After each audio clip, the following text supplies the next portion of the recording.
Сәлем достар, сіздермен бірге мен Титока. Достар, бұл бізде жаңадан серия. Тақырыбы таксист қыз.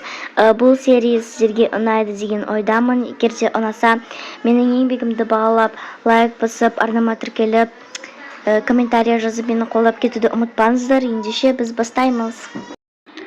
Мұрат, не болды? Шай ішіп отырмын ғой, көрмей тұрсың ба? Ой, көріп тұрмын. Енді анау қызды не істейміз, анау қызды? Немене осы тақырыпты сөйлесе береміз ба? Қойшы болды. Ой, енді оған үй табу керек қой. Қашан ол бізбен бірге тұрады? Енді енді бізге осы тастап кетіп еді ғой. Ол біздің туған қызымыз емес қой. Біз оны не үшін алып келдік мына үйге? То есть сен не үшін алып келдің? Қарасаңшы, ол қалай тұрады өзі? Оның әкесі қазір больницада жатыр. Ал анасы жоқ. Не істейміз енді? Далада тұрсын ба? Тұрсын, жұмыс істесін да? Үлкен қыз болды ғой уже. 17 жаста. 18-ге толсын, енді шыдашы. 18-ге толуына әлі 5 ай бар. Мен 5 ай бойы шыдай алмаймын. Ол саған кедергі келтіріп жүр ма? Не үшін кедергі келтіріп жүр? Болды, баршы сосын әңгімелесейікші құрсын. Шайымды ішіп алайын мен. Туф, жарайды. Мен онда Айлиннің өзімен сөйлесіп көремін. Жоқ, онымен сөйлеспесеңші, оны ренжітіп аласың. Маған бәрібір. Мам, мен деген шопинг жасап келемін. Қызым түн болды ғой, қарасаңшы далаға. Жоқ, мам, мен папамен бірге барайын деп жатырмын ғой. Жарайды, онда бара бер. Жақсы. Айтпақшы, Айлин қайда? Ой, ол ұйықтап жатыр. Еще менің төсегімде ұйықтап жатыр ғой. Сен не істедің оған? Мен ештеңе істемедім. Рұқсат ете салдың ба? Я, енді ол менің әпкем ғой. Жарайды. Сен папаңмен бірге бара бер. Жақсы. Рұқсат ете салғанға ұқсамайды ғой. Өзім барып сөйлесіп келейін. Ей қыз, сен неге ұйықтап жатырсың? Бұл менің қызымның төсегі ғой. Ей қыз, немене ұйықтаса өліп тұрып ұйықтайды екен? Ау, кешіріңіз. Неге мына жақта ұйықтап жатырсың? Бұл менің қызымның төсегі ғой. Жай, бүгін уборка істегенмін ғой, сіздер жоқ кезде. Уборка істедің ба? Жүр, мен саған ана жақта кухняда қалай шашылып жатқанын көрсетемін. Жинайсың сол жақты. Уборка істеп болды. Енді ұйықтай бересің ба сонда? Бар, жина тез. Жақсы. Пап, маған да беріңізші. Жиі ғой жаным. Пап, неге Айлинбізбен бірге тұрады? Туф, қойыңдар, сол қызды айта бермеңдерші. Әке, сіз де оны жақтырмайсыз ба?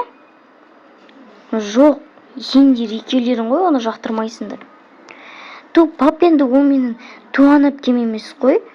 Оның үстіне, білмеймін, бір анандай қызда мен онымен араласа алмаймын. Қызым, ол сенің туысқаның. Менің ағамның қызы ғой. Ой, пап, ол үйден қуып жіберейікші, басқа үйде тұрсын. Басқа да туысқандарымыз көп қой, неге именно біздің үйімізде тұру керек? Жарайды, қызым. Сен қайда кетіп бара жатырсың? Шопинг жасауға бара жатырмын. Қалай, жалғыз барасың ба? Я, мамаға айтпаңызшы. Мен мамаға сізбен бірге баратынымды айттым. Қуасың ба? Қазір мені көріп қойсашы. Пап, онда менімен бірге бара салыңызшы. Қойшы, онда сен де бармай қой, мен де бармаймын. Пап, қазір түн болды. Сағат білесің ба қанша екенін? Сағат деген 7 болды. Сен қазір барсаң, ол жақта жабық болуы мүмкін. Сондықтан отыр үйде, ертең барасың. Той, жарайды. Senin кесіріңнен мен шоппингқа бара алмай қалдым. Менің кесірімнен ба? Мен не істедім? Ештеңе. Қойшы болды. Қайда менің киімім? Неге менің полкама өзінің заттарыңды қойып қойғансың? Менде киімді қоятын заттар болмады. Жарайды, мен білмеймін, ана жақта қой. Неге маған ұрса береді? Әкем больницада жатпаса, мен осындай кеде болмайтын едім. Жарайды, онда төсегімді салып ұйықтайын.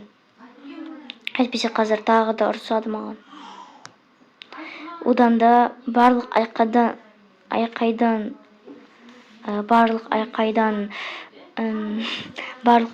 қашып ұйықтай салайыншы.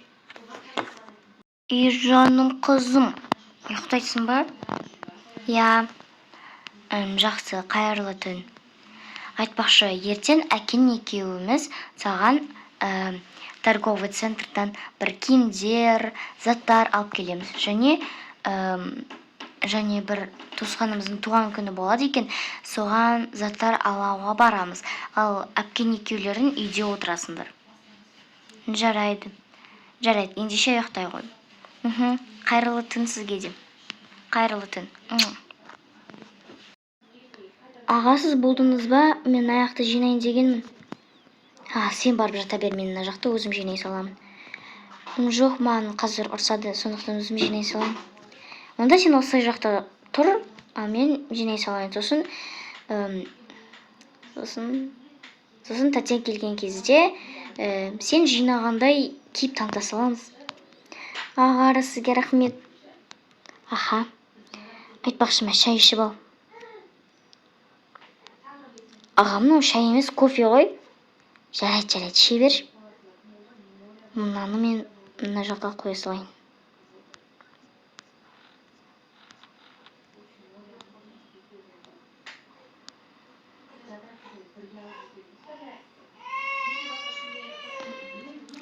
Аха, енді мынаны ішейік. Енді сен барып ұйықтауға жата бер. Рахмет, аға. Жақсысыз. Қайырлы түн саған да. Тәте, мен жинап болдым. Молодец, жатса бер енді. Бүгін ғана ерте жатуға рұқсат етемін, ал ертең қайтадан 12-де жатасың. Неге маған осылай ұрса береді? Жарайды, ұйықтайыншы. Мұрат, мен ана қызға ұрса беріп уже әжім шығып кетеді ғой маған. Сен неге сол қызды айта бересің? Әлде оны жақтырмайсың ба? Жоқ, енді қарашы, енді бітірген ештеңесі жоқ. Бір пайдамызға да келмейді. Пайдаңа жарамайды дейсің ба? Көреміз сосын енді. Иә, ол жоқ болса, біз өте бақытты болатын едік. Көреміз. Қайырлы түн, мен ұйықтаймын. Ал мен оны үйден қалай кетірудің жоспарын жасайын. Башы, мен бүгін жұмысқа барамын. Мен 2 күн келмеймін. 2 күн? Неге? Енді сондай бір шаруалар болып тұр. Жарайды. Сен неге ұйықтамайсың ба не? Жоқ, мен ұйқым келіп тұрған жоқ. Қазір сосын душ қабылдап алып, сосын ұйықтаймын. Жақсы, мен ода кеттім. Айлин. Айкош, Айлин, тұр. Не болды, аға? Тәтем ұрсып жатыр ма? Сағат неше болды өзі? Сағат түнгі 3 қой. Қазір жүр, кеміз заттарыңды жина. Қайда барамыз? Енді қазір біз 2 күнге сенің әкеңнің қасында жүреміз. Ойбай. Әкеңді көремін бе? Иә, әкеңді көресің. Соның жанында боламыз. Бірақ сосын 2 күннен кейін қайтып келеміз. Жарайды. Сен қатты қуанба, әйтпесе қазір даусыңды шығарма, әйтпесе ұйықтап жатыр, оянып кетіп біліп қоюы мүмкін. Жарайды. Қазір так, мына жақтама заттарын.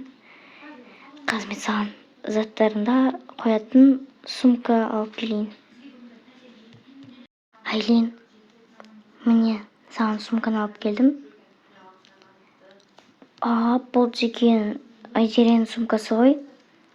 Жоға, бұл алдыңғы жылы ұстаған сумкасы жатыр ғой. Ештеңе істемей, керек емес сияқты. Жарайды онда. Іздемей ма? Жоға, іздемейді. Керек те емес қой, уже жатыр. Қаншама жыл болды. Жарайды. Сен тез еще мына үстіңдегі киіміңді ауыстырып ал. Жақсы.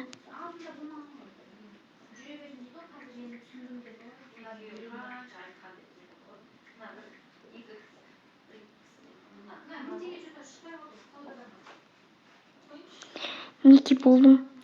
Жақсы. Сосын саған бір киімдер алуға магазинге де кіріп алайық. Жарайды, кеттік. Әке, сен қашан шығасың? Әке, мен сізді қатты сағынып кеттім. Болды, Айлин, жылама. Папаң шығып кетеді бір күні.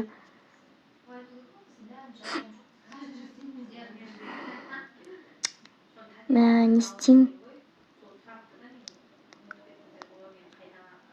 Қызың сенсіз қиналып жүр. Енді тезірек шығып кетуіңді тілейміз. Аға, әкемді емдеу үшін қанша ақша керек? Ондай ақшаны мен де таба алмаймын. Тапсам, саған беретін едім. Негізі өзімнің жинап жүрген ақшаларым да бар, сенің әкеңді емдеу үшін. Мен жұмысқа тұрайыншы. Жоқ, саған әлі ерте, сен әлі кішкентайсың. Сен ешқандай жұмысқа қабылдамауы мүмкін. Оның үстіне сен әлі кәмелеттік жасқа толмадың. Жоқ, мен бәрібір де жұмысқа тұрамын. Жақсы. Онда кім болып жұмысқа тұрасың? Білмеймін, официант боламын ба, білмеймін. Менің көлігімді ал. Сен оданша таксист болып жұмысқа тұрсаншы. Шын ба? Я, басында мен сенің қасында жүремін. Рахмет, аға. Жақсы. Жүр, әкел сумканы алайын. Жүр, онда қайда барамыз енді? Білмеймін. Жүр, онда қонақ үйге бара тұрайық.